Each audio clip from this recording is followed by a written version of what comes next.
National Law Program at George Washington University says he, as an attorney, would not have wanted to defend the United States against Nicaragua's case in the World Court.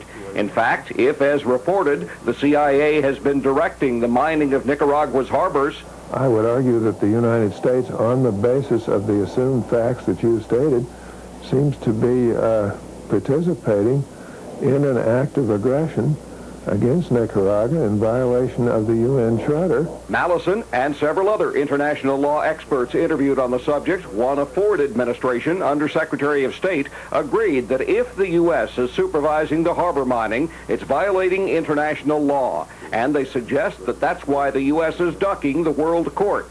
The U.S. was quick to turn to the International Court at The Hague when Iran was holding U.S. hostages, and through the court's 38-year history has prodded other countries to take their disputes there. Ducking the court now, the Ford administration official said, suggests the U.S. has something to hide.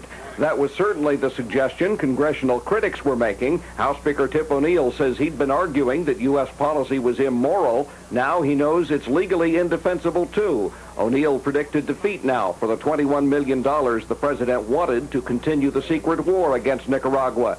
Ducking the World Court on the question drew barbs, too, on the House floor. Mr. Speaker, many of us have known for some time that the Reagan administration's Central America policies couldn't stand the light of day. But now the administration is admitting as much.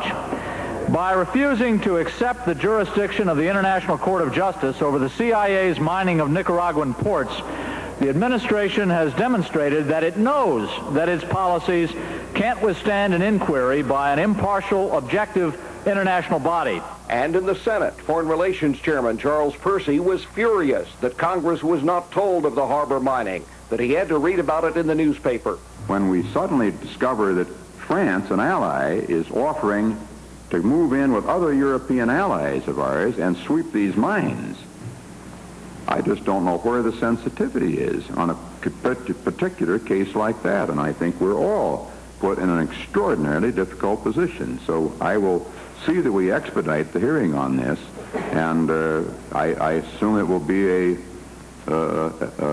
warm hearing, to put it mildly.